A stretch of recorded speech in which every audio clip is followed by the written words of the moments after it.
오늘 본문은 예수님께서 십자가에 못 박히시는 장면입니다. 예수님 좌우편에 두 명의 행악자들이 예수님과 같이 십자가에 처형을 당합니다. 그리고 예수님께서 그중 예수님 좌우편에 달린 행악자 중 한 명에게 구원을 선언하시는 내용입니다. 우리는 지난주에 예수님께서 십자가형을 언도받고 골고다 길을 오르시는 장면을 보았습니다. 예수님께서 골고다 길을 오르시는 그 전 하루는 예수님께 엄청 고된 하루였죠. 이리저리 끌려다니시면서 신문받고 재판받으시고 성정 경비대원들에게 얻어맞으시고 그리고 로마 군인들로부터 얻어맞으시고 끝에 노쇠 조각과 동물들의 뼈 조각이 달린 채찍으로 채찍질 당하시고 그렇게 예수님께서 하루를 보내신 다음에 몸과 마음이 아주 쇠할 대로 쇠한 상태에서 십자가를 지셨죠. 예수님께서 그 가볍지 않은 십자가를 지고 골고다 길을 오르는 게 쉽지 않으셨습니다.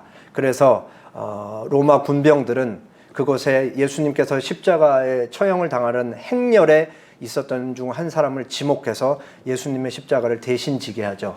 그게 바로 구레네 사람 시몬이었습니다. 그렇게 예수님께서 걸으시고 구레네 사람 시몬이 예수님을 뒤를 쫓으면서 십자가를 지고 걷고 그리고 많은 행렬의 사람들이 함께 예수님과 함께 그 길을 올랐습니다. 그 중에 여인들도 있었죠. 여인들이 예수님의 모습을 보면서 눈물을 흘립니다. 슬피 울면서 예수님을 쫓아가죠. 그때 예수님께서 고개를 돌리시고 여인들을 향하여 이런 말씀을 하십니다. 나를 위해서 울지 말고 너희와 너희 자녀들을 위해서 울라 라고 말씀하시죠. 왜 그러냐? 앞으로 이제 40년 후에 예루살렘이 로마 제국의 로마 군인들에 의해서 철저하게 멸망당할 것인데 그 날이 얼마나 잔혹하고 잔인할 것인지 차라리 그때는 아이가 없는 부모가 복받았다라고 말할 정도이며 빨리 산들이 우리를 덮어줬으면 좋겠다라고 할 정도로 아주 잔혹한 일들이 벌어질 거다. 그리고 그 날은 단순히 예루살렘 성읍이 멸망하는 날이 아니고 끝까지 예수님을 부정하는 모든 사람들에게 하나님의 영원한 심판이 시작되는 날일 것이기 때문에 예수님께서 그렇게 말씀을 하시며 빨리 돌이키라고 회개하라고 그렇게 촉구하는 마지막까지 그 골고다 길을 오르면서 회개를 촉구하는 장면을 보았습니다. 그리고 오늘 본문이 이어지죠. 오늘 본문인 32절에서 33절은 예수님께서 십자가에 달리셨고 좌편에 한 명, 우편에 한 명 행악자들이 같이 십자가에 달렸다 라고 나와 있고 34절은 예수님께서 십자가 위에서 기도를 하시죠. 아버지 저들을 사하여 주옵소서 라고 하고 그리고 십자가에 달리신 예수님을 보는 그 앞에 있었던 사람들의 반응이 35절에서 38절까지 나와 있습니다. 그리고 39절에는 예수님과 함께 십자가에 달린 사람 중 한 명이 예수님을 비방하죠. 그리고 40절에서 42절은 예수님을 비방한 죄인이 아닌 또 다른 죄인이 예수님을 향해서 나를 기억해 주십시오 라고 얘기하고 마지막 43절에 예수님한테 나를 기억해 주십시오 라고 얘기한 그 행악자에게 예수님이 오늘 네가 나와 함께 낙원에 있으리라 라고 하는 말씀으로 오늘 본문이 끝납니다. 오늘 본문을 통해서 우리는 예수님께서 십자가에 달리셔서 숨을 거두시기 직전까지 어떤 말씀을 하셨으며 그리고 어떤 행동을 보이셨으며 그리고 예수님의 그 말씀과 행동이 우리의 현실 속에서 우리는 무엇을 생각하며 어떻게 반응하며 살아야 할지 생각해보는 시간을 갖겠습니다. 먼저 32절에서 34절 말씀 읽겠습니다. 제가 32절, 33절 읽을 테니까 예수님의 첫 번째 말씀 기도를 기록하고 있는 34절은 여러분이 읽어주시면 되겠습니다. 또 다른 두 행악자도 사형을 받게 되어 예수와 함께 끌려가니라. 해골이라 하는 곳에 이르러 거기서 예수를 십자가에 못 박고 두 행악자도 그렇게 하니 하나는 우편에 하나는 좌편에 있더라.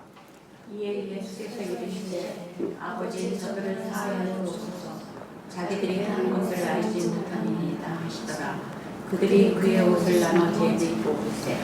예수님께서 십자가 처형을 당하기 위해서 골고다 길을 오를 때 예수님과 함께 이제 십자가 처형을 당하기 위해 오른 사람 2명이 더 있었죠. 그 이제 죄인들, 죄수들이었어요. 그래서 이제 예수님께서 십자가에 못 박히고 골고다에서 십자가에 못 박히고 또 다른 2명의 행악자도 예수님 십자가 왼쪽에 한 명이 박히고 또 오른쪽에 한 명이 박혔습니다. 여기서 예수님께서 홀로 십자가에 못 박히지 않고 좌우편에 실제로 십자가형을 받을 수밖에 없는 죄인들과 같이 십자가에 못 박혔다라는 사실이 아주 중요해요. 왜냐하면은 이게 구약 성경에 이미 예언되어 있었기 때문에 그렇습니다. 예수님은 무죄하심에도 불구하고 실제로 십자가형을 언도받을 수밖에 없는 죄인들과 같이 여겨져서 그렇게 죄인의 모습으로 죽는다라는 것을 나타내고 있는 것이죠. 그래서 이사야서 53장 12절에 보면은 그러므로 내가 그에게 존귀한 자와 함께 몫을 받게 하며 강한 자와 함께 탈취한 것을 나누게 하리니 이는 그가 자기 영혼을 버려 사망에 이르게 하며 범죄자 중 하나로 헤아림을 받았느니라. 이렇게 나와 있습니다. 그리고 그 뒷부분에 이제 좀 이따 한 문장이 더 있는데 그거는 이따가 또 인용을 하도록 하겠습니다. 그렇게 예수님은 이미 수백 년 전에 이사야 선지에 의해서 예언됐던 것 같이 범죄자로 여겨져서 무죄하신 예수님께서 범죄자로 여겨져서 범죄자들과 함께 십자가에 못 박혀 있었던 것이죠. 그리고 예수님은 십자가상에서 이제 아래에 이제 자기들을 보고 있는 사람들을 내려다보면서 말씀을 하십니다. 혹시 예수님께서 십자가 위에 달리셔서 총 몇 마디 말씀을 하셨는지 기억하시나요? 예, 7마디 말씀을 하셨습니다. 그게 이제 그 십자가 상에서 하셨던 7마디의 말씀이라고 해서 가상칠언이라고 하는 거죠. 예수님께서 이렇게 앞에 있는 사람들을 보면서 말씀을 하시는데 예수님이 보통 이제 성경에 나와 있듯이 9시, 오전 9시에 십자가에 달렸습니다. 그리고 9시부터 정오까지 예수님께서 3마디 말씀을 하세요. 그 중에 2마디 말씀이 오늘 본문에 기록되어 있습니다. 첫 번째는 기도였죠. 아버지, 저희를 사하여 주옵소서. 자기들이 하는 것을 알지 못합니다.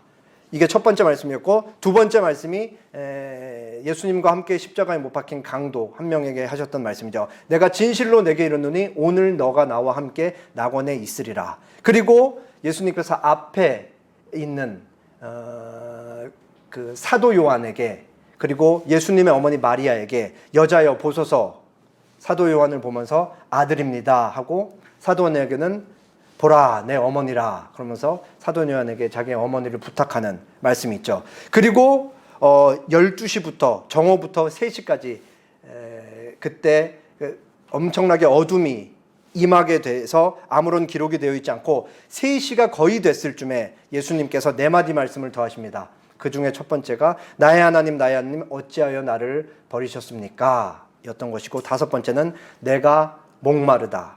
6번째는 다 이루었다. 이고 예수님께서 십자가상에서 운명을 달리하시기 직전에 마지막으로 하셨던 말씀은 아버지여 나의 영혼을 아버지 손에 부탁합니다. 라고 이 말씀을 하고 예수님께서 숨을 거두십니다. 예수님께서 십자가에 못 박히셔서 하셨던 첫 번째 말씀이 오늘 본문에 기록된 대로 아버지여 저희를 사하여 주옵소서 자기들이 하는 것을 알지 못합니다 라는 기도였습니다. 여기서 예수님은 저들을 용서해 달라고 하나님께 기도를 하고 있죠. 그럼 여기서 저들은 누구냐? 지금 예수님 앞에 있는, 그리고 예수님 곁에 있지 못하는 사람까지도 다 포함하는 저들이 되는 것이죠. 저들은 예수님을 십자가에 못 박기 위해 지금 모든 악의적인 계획을 하고 판을 찼던 종교 지도자들이 포함되죠. 그리고 종교 지도자들에게 오도되어 선동당한 지금 예수님의 죽음을 구경하고 있는 유대 백성들도 포함됩니다. 그리고 최종 판결권을 가지고 예수님에게 십자가형을 언도한 빌라도도 당연히 포함되죠. 그리고 예수님을 채찍질하고 마구 때리고 침뱉으며 조롱한 로마 군병들까지도 예수님께서 하나님께 용서를 구하고 있는 대상이 되는 것입니다. 예수님은 하나님께 용서를 구하며 저들이 왜 저런지 무지하기 때문입니다라고 그렇게 얘기를 합니다. 지금 예수님을 십자가 죽음에 몰아넣기 위해 가담했던 모든 사람은 다 죄가 있습니다. 다 죄가 있죠. 그들 중에 죄가 없는 사람은 하나도 없어요. 그렇지만 그들은 모릅니다. 뭘 모르냐? 앞을 보고 있고 분명히 어떤 일들이 벌어지는지, 자기들이 무슨 일을 예수님께 행했는지 다 알고 있지만 하나님께서 십자가 상에서 예수님을 통해 어떤 일을 하시는지는 전혀 모른다라는 의미에서 저들은 무지한 것이죠. 하나님께서 죄를 심판하고 계시다. 예수님을 통해. 그리고 하나님께서 예수님을 통해 죄인을 얼마나 사랑하는지 극명하게 드러내고 계시다라는 사실은 이들은 전혀 보고 있지 못합니다. 그들은 눈뜬 소경이었죠. 앞을 보고 있지만 사실 진리를 전혀 보고 있지 못하다는 의미에서 그들은 아무것도 보고 있지 못합니다. 그렇게 예수님은 저들의 무지를 얘기하며 하나님께 용서를 구하고 있죠. 그렇다고 저들이 무지하다 그래서 저들이 예수님께 저지른 그 잘못된 죄악들이 다 사라지는 건 아니죠. 그들은 여전히 자기들이 진 죄에 대한 책임이 있는 거예요. 그렇기 때문에 예수님은 그 십자가 위에서 첫 번째 하셨던 말씀이 기도로서 하나님께 저들의 죄를 용서해달라고 간구하면서 저들에게 예수님 십자가에 못 박히신 그 순간부터 죽으신 이후까지 어떤 사람은 자연사하는 기간까지 혹은 어떤 사람들이 사고사를 당하는 기간까지 그리고 예루살렘이 멸망하기 전까지 예수님을 믿게 해달라는 그 유예 기간을 위해서 예수님이 기도를 하고 있었다라고 할 수 있죠. 그러면은 우리는 지금 예수님이 십자가 위에서 마지막까지 뭘 하고 계시냐라는 것에 대해서 생각을 해볼 수가 있죠. 제가 이번에 누가복음을 처음부터 이제 끝까지 면밀하게 나름 자세하게 살피면서 되게 많이 느꼈던 것 중에 하나가 예수님은 정말로 스스로가 행동하지 않는 거는 가르치지 않으시는구나. 그리고 가르친 거는 반드시 다 행동으로 옮기시는구나라는 것을 되게 많이 깨달았어요. 그게 말씀마다 다 기록되어 있더라고요. 자, 예수님이 지금 십자가에서 이제 죽기까지 몇 시간이 남지 않은 그 상황 속에서 아버지 저들의 죄를 용서해 주십시오. 저들은 아무것도 모르고 있습니다. 라고 하는 예수님의 이 기도가 뭐를 지금 행동으로 옮기고 있느냐. 예수님께서 제자들에게 누가복음 6장 27절 28절에서 말씀하신 그 말씀을 행동으로 옮기고 있는 것이죠. 그러나 너희 듣는 자에게 내가 이르노니 너희 원수를 사랑하며 너희를 미워하는 자를 선대하며 너희를 저주하는 자를 위하여 축복하며 너희를 모욕하는 자를 위하여 기도하라. 예수님은 숨이 넘어가시면서 죽음을 향해 가는 그 순간까지도 자신이 제자들에게 가르쳤던 원수 사랑 그리고 나를 저주하는 사람을 위해 기도하는 그것을 십자가 위에서까지도 그렇게 실천하고 계셨던 것이죠. 예수님께서 그렇게 원수들을 향해서 마지막까지 기도하고 있었던 거예요. 실제로 예수님이 십자가에 달리시는 것 자체가 원수들을 사랑했기 때문에 달리는 거고 원수들을 용서하기 위해서 달리셨던 것이죠. 그리고 예수님은 그 십자가 위에서까지도 마지막까지 원수들을 위해 그렇게 기도를 하고 있는 것입니다. 십자가 아래서는 이제 로마 군병들이 예수님의 옷을 나누기 위해 이제 제비를 뽑고 있었어요. 이게 당시에 이제 로마 군병들의 부수입이었다 그래요. 십자가에 달렸던 죄인이 입고 있었던 옷가지, 뭐 샌들, 허리띠, 그리고 특별히 이제 속옷은 통으로 된 나름 돈이 되는 거기 때문에 제비를 뽑아서 가장 돈 되는 걸 뽑기 위해 그렇게 제비를 뽑으려고 나누고 있었던 것이죠.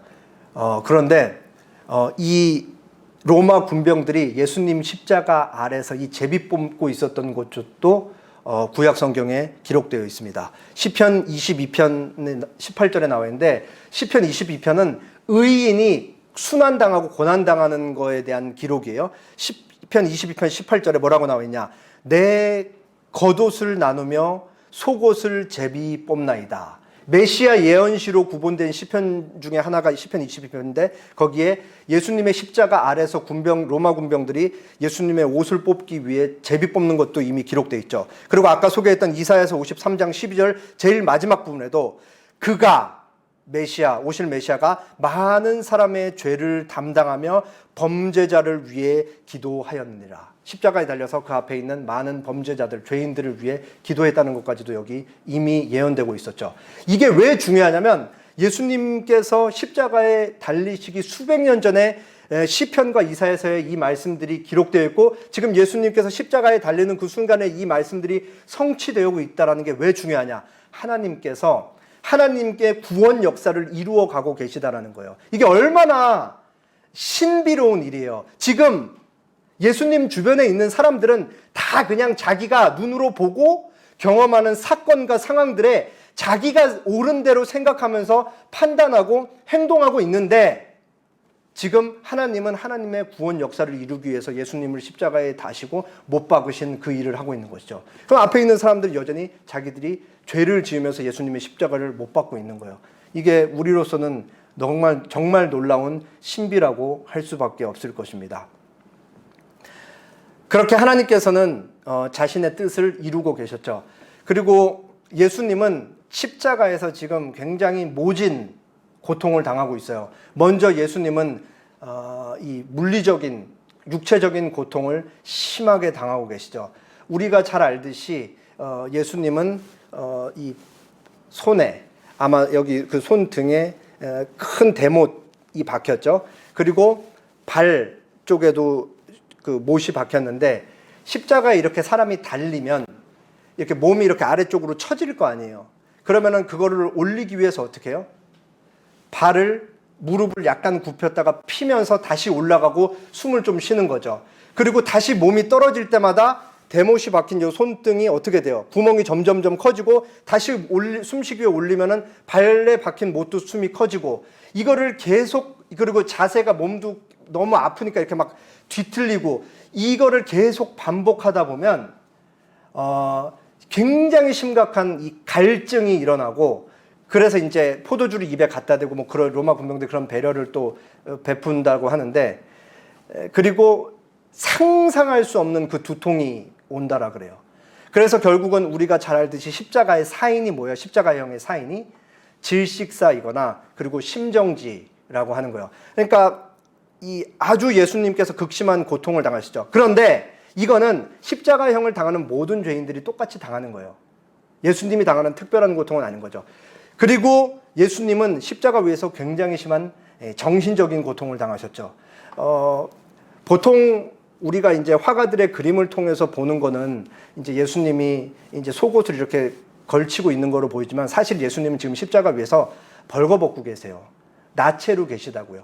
그래서 생각해 보세요. 지금 예수님 앞에 누가 있는지. 예수님 앞에 예수님의 어머니 마리아도 있고 예수님이 굉장히 아꼈던 수제자 중 하나인 사도 요한도 그 앞에 있고 막달라 마리아도 있고 그리고 예수님을 적도했던 무수히 많은 사람들이 있어요. 종교 지도자들, 유대 백성들, 로마 군병들 다 그 앞에 있는 거예요. 거기서 예수님이 지금 나체를 하고 십자가에 달려 계신 것이죠. 그러니까 이게 얼마나 치욕스럽고 수치스러운 일이에요. 생각을 해보면. 원래 우리가 죄인으로서 그렇게 발가벗겨져서 수치심을 느껴야 되는 것을 예수님께서 십자가에 대신 달리심으로써 정신적인 모욕과 수치심을 대신 느끼고 계신 것이죠. 그리고 제일 중요한 거, 예수님께서 십자가 위에서 당하고 계시는 영적인 고통. 예수님께서 겟세마네 동산에서 땀방울이 핏방울이 될 정도로 하나님께 호소하면서 아버지여 이 잔을 내게서 옮겨주십시오 라고 할 만큼 두려워했던 그 하나님께서 죄를 향해 쏟으시는 그 진노의 그 고통을 예수님께서 십자가 위에서 다 그대로 당하고 계신 것이죠. 그러면서 얼마나 예수님께서 고통스러우셨으면은 이제 십자가 위에서 나의 하나님 어찌하여 나를 버리셨습니까? 라고까지 그렇게 말씀하실 수밖에 없을 정도로 오직 유일무이한 인간이자 하나님이셨던 예수님만이 겪으셨을 그 영적인 고통을 십자가상에서 당하고 계셨던 것이죠. 이렇게 엄중한 죄에 대한 하나님의 진노가 쏟아지고 있고, 그리고 죄인을 향한 하나님의 사랑이 보여지는 그 십자가의 그 엄중한 사건이 지금 많은 사람들의 눈앞에 보이고 있는 거예요. 거기서 사람들은 각자 저마다의 반응을 보입니다. 그게 이제 35절에서 39절이에요. 제가 38절까지 읽을게요. 여러분이 39절 읽어주시면 되겠습니다. 백성은 서서 구경하는데 관리들은 비웃어 이르되 저가 남을 구원하였으니 만일 하나님이 택하신 자 그리스도이면 자신도 구원할지어다 하고, 군인들도 희롱하면서 나와 신포도주를 주며 이르되 내가 만일 유대인의 왕이면 내가 너를 구원하리라 하더라. 그 위에 이는 유대인의 왕이라 쓴 패가 있더라. 갈릴리 행악자 중 하나는 비방하여 이르되 내가 그리스도가 아니냐 너와 우리를 구원하라 하되. 네 부류의 사람들이 등장해요. 예수님 총 말하면 5부류까지, 긍정적인 반응까지 하면 5부류인데, 먼저 유대 백성들입니다. 유대 백성들에 대해서 뭐라고 묘사하고 있죠? 그들은 서서 구경했다. 예수님께서 십자가에 달리셔서 엄청난 영적인 고통과 정신적인 고통과 물리적인 고통을 느끼고 있는데, 그거를 보면서 마치 서커스 보듯이, 쇼를 보듯이 거기서 그렇게 구경하고 있었다. 그렇게 누가는 기록하고 있습니다. 그리고 두 번째는 누구예요?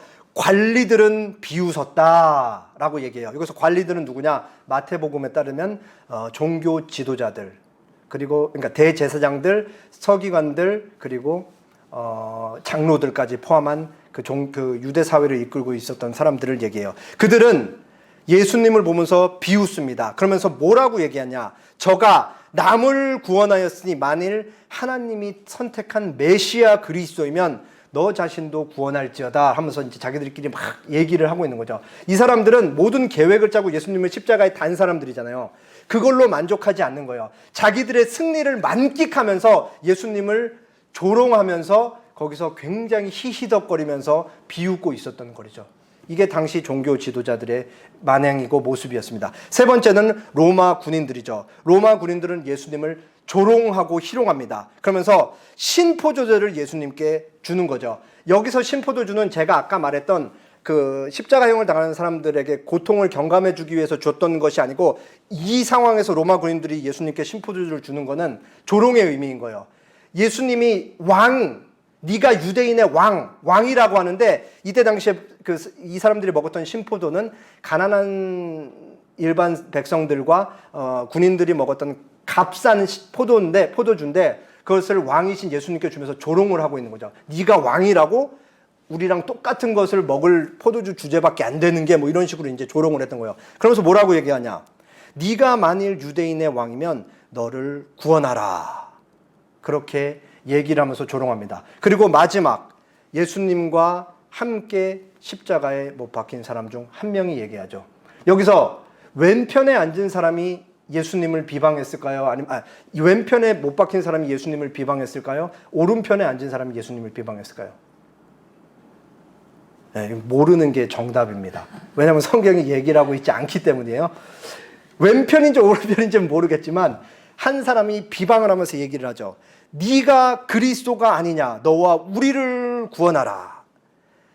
이 십자가형이 실제로 너무 고통스러워서 진짜 여기 달리면은 진짜 온갖 쌍욕을 할 수밖에 없을 정도로 너무 고통스럽다 그래요. 그러니까 이 예수님을 비방한 사람의 이 반응이 사실은 일반인들이 경험하고 하는 반응이 너무 당연하다는 거죠. 그리고 사실은 이제 비방하지 않은 또 다른 그 십자가에 달린 행악자가 나오는데, 그 사람도 사실은 이 비방한 사람과 같이 처음에는 같이 예수님을 비방했다라고 마태와 마가에 기록을 하고 있죠. 근데 이제 어느 순간인지는 모르겠지만 이제 도중에 그 십자가상 위에서 회심을 하게 되는 거죠.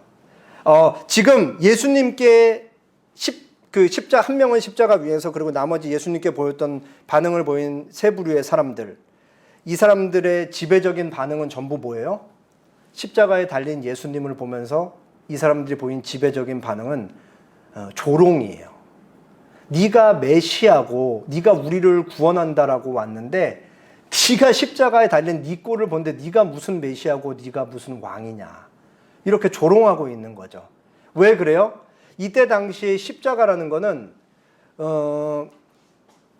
로마 제국에서 내리는 가장 극심한 죄를 지은 악질 범죄자들에게만 내리는 형벌이었잖아요. 특별히 이제 혁명을 일으키려는 정치범들에게 이제 내려졌던 선고였는데, 로마 시민들한테는 이 십자가형이 내려지지 않았다 그래요. 너무 고통스럽고 잔인한 형벌이라서 로마 시민들은 입에 그걸 담기조차 싫어하는 게 십자가형인데, 예수님이 십자가에 달리신 걸 보면서 다들 비웃는 것이죠.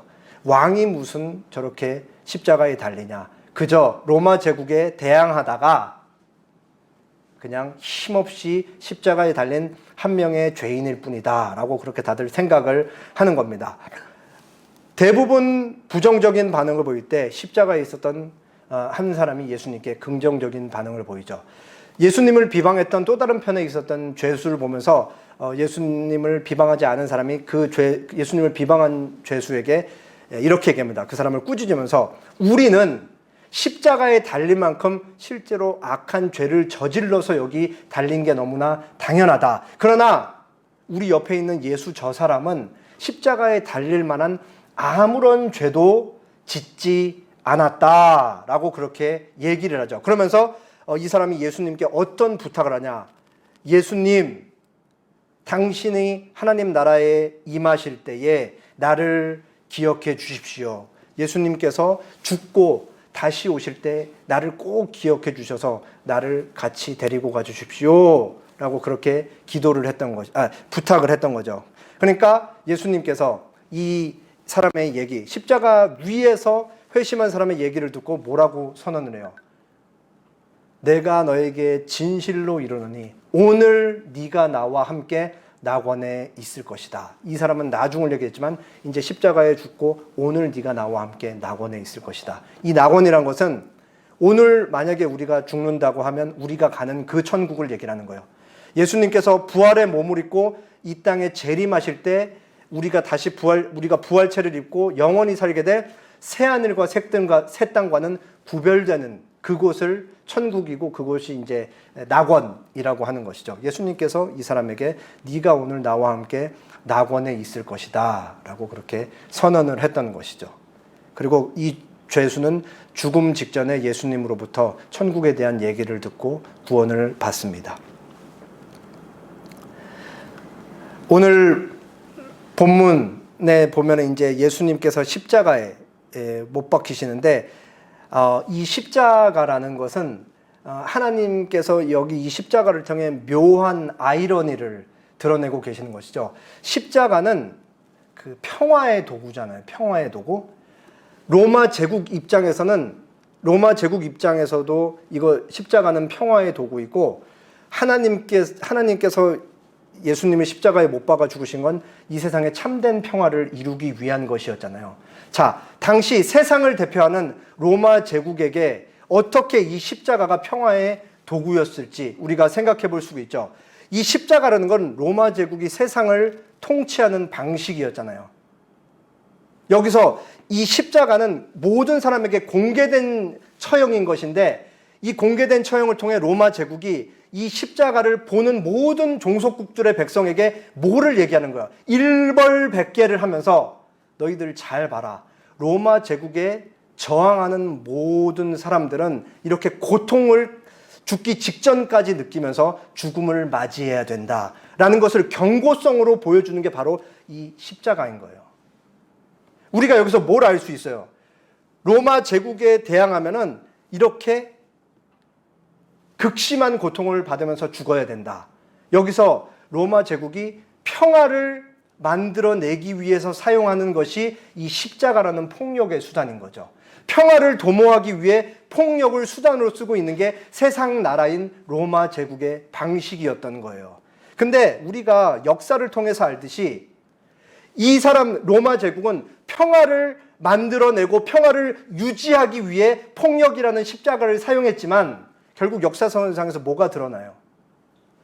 이 평화의 도구인 십자가, 로마 제국의 십자가는 결국은 또 다른 폭력을 낳았다는 것을 우리가 인류 역사에서 계속 반복해서 보는 거죠. 폭력이 결국 평화를 유지하기 위한 폭력은 결국 또 다른 폭력을 낳는다라는 사실을. 그렇기 때문에 세상은 참된 평화를 만들어낼 수 없다는 것을 우리가 역사를 통해 잘 배우게 되는 것입니다. 이승우 작가가 쓴 글을 하나 소개할게요. 독은 대기 가운데서 내 속으로 들어오고 내 안으로 들어와 부글부글 끓으며 더 많은 독을 양식해낸다. 내가 숨을 내쉬는 순간 그것들은 나의 내부에서 빠져나와 다시 대기 속으로 들어간다. 나의 내부는 독을 생산하는 거대한 공장이고 이 세상은 그 독이 유통되는 거대한 시장이다. 시장인 이 세상에서 내가 소비자로서 매일 들이마시는 독은 실상은 나의 내부에서 생산되어 나온 것이다. 이 독이 나의 죄로 바꿔 될 것 같아요. 우리가 끊임없이 내 속에서 나오는 독, 죄를 계속해서 내뱉고 행동으로 행하면서 살고 있잖아요. 그리고 내 속에서 내 행동을 통해 독이 뿜어져 나가는 순간 내 독은 어디에 퍼지는 거예요? 세상에 퍼지죠. 나로부터 나온 독이 세상에 퍼지는데 그 세상 속에 내가 살아가고 있잖아요. 그러니까 이 굴레를 벗어날 수가 없는 거죠.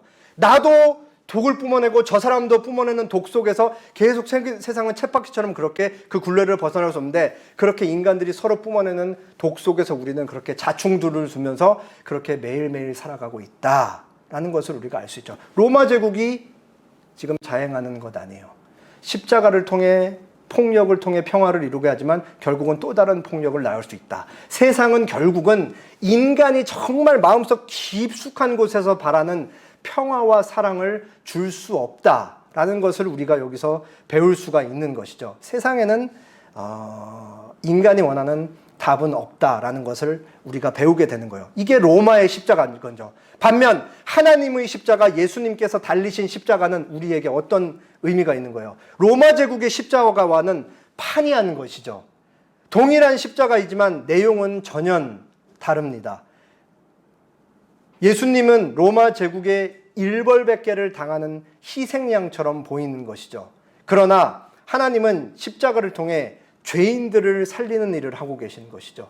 그렇게 죄에 대한 모든 진노를 예수님의 십자가에 쏟으시며 죄인들을 살리기 위한 사랑을 자기의 하나밖에 없는 아들을 죽이심으로써 대신 지게 하는 그 일을 하나님께서 하고 계시는 거죠. 그러니까 그 십자가는 하나님께서 죄인들을 얼마나 사랑하시는지 로마 제국이 그 십자가를 폭력의 수단으로 쓴 것과는 다르게 하나님은 그 십자가를 자기 아들을 죽이심으로써 사랑의 수단으로 사용을 하고 계시다라는 것을 우리가 알 수 있습니다. 그리고 예수님의 그 사랑에서 나온 용서의 대상이 누구까지 포함이 되느냐? 예수님을 십자가에 못 박은 종교 지도자들, 예수님을 향해서 마음껏 당신은 우리의 왕이 되어 주십시오, 메시아가 되어 주십시오라고 외쳤으나 금세 선동되어 입장을 바꿔버린 예수님 앞에 있는 예수님의 죽음을 그저 쇼 구경하듯이 보고 있는 유대 백성들, 그리고 자기의 이익 때문에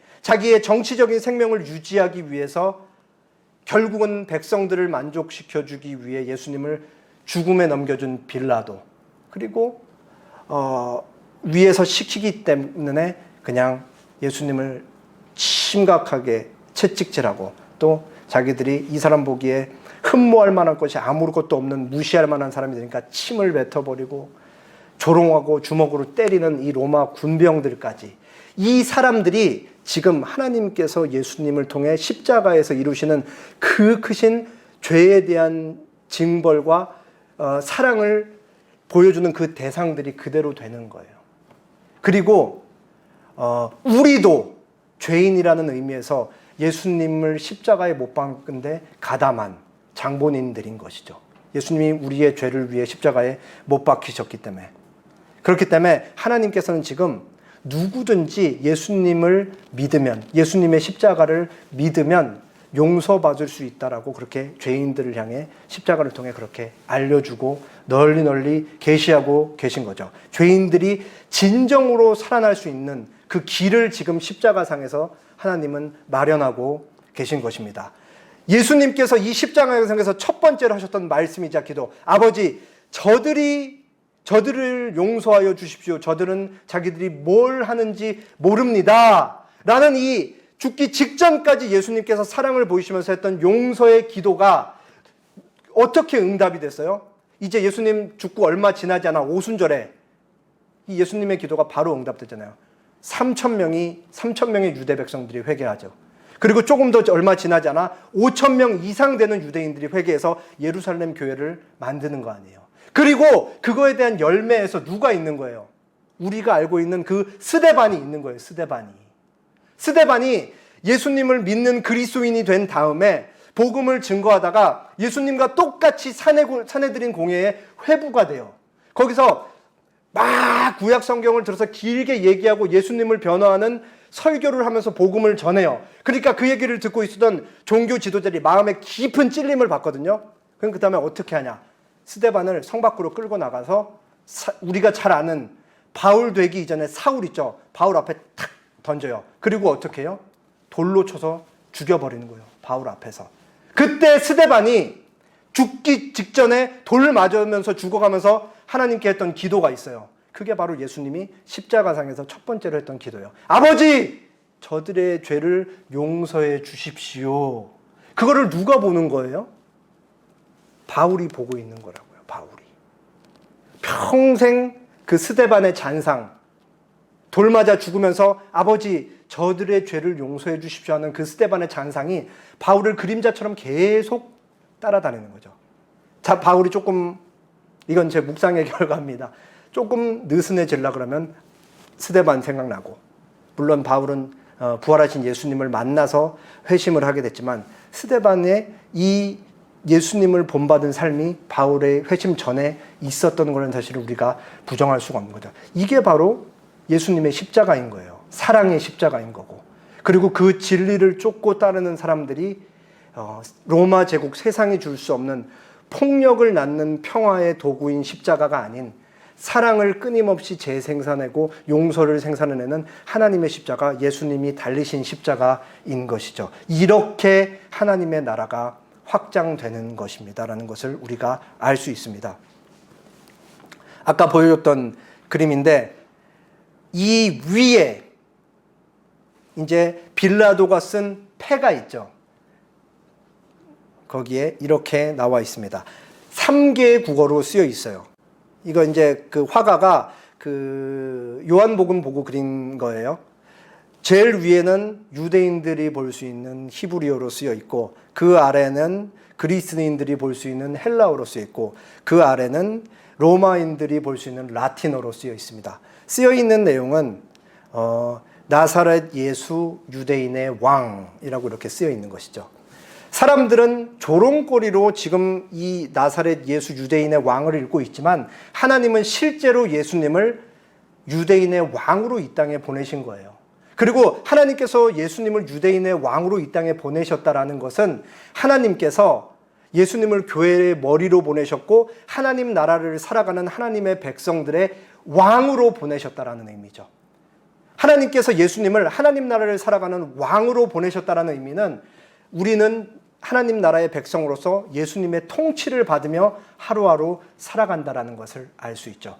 우리가 하나님 나라의 백성으로서 예수님의 통치를 받으며 하루하루 살아간다라는 것을 오늘 본문식으로 우리가 이해하면 세상은 끊임없이 평화를 만들어내기 위해 폭력을 사용하지만 우리는 그들과는 다른 참된 하나님의 십자가의 방식으로 예수님께서 십자가에 달린 그 사랑의 십자가의 방식으로 세상의 폭력 앞에서 하루하루 살아간다라는 것을 우리가 알 수 있는 것이죠. 그게 바로 그리스도인들이 받는 부르심이다 라는 사실을 우리가 배우는 것입니다. 우리가 잘 알겠지만 인간은 절대로 힘에 굴종하지 않습니다.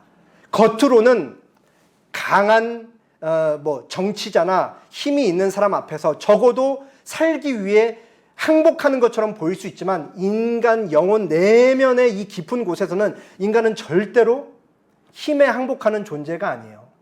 인간은 오직 단 하나에만 항복합니다. 마음속 깊은 곳에서는. 그게 뭐냐? 바로 용서고 사랑인 것이죠. 결국은 예수님께서 하나님의 뜻에 순종했기 때문에 오직 이 방식, 사랑의 방식으로만 사람을 살릴 수 있고 그 사람을 살리는 그 방식을 통해서만 하나님의 나라와 교회가 확장되는 것이기 때문에 자기 아들을 십자가에 이렇게 못 박아 죽일 수밖에 없었던 것이죠. 그렇게 예수님께서는 하나님의 뜻에 순종해서 이 땅에서 몸으로 자신이 하신 말씀을 삶으로 몸으로 그대로 살아냈다는 의미에서 몸으로 십자가에 달리시고 죽는 데까지 그렇게 사셨다라는 것을 우리는 말씀을 통해 알 수 있고 우리도 동일한 부름을 받아서 우리가 배우는 것과 우리의 삶이 일치하기 위해 부단히 노력해야 된다라는 사실을 말씀을 통해 읽는 것입니다. 함께 기도합니다.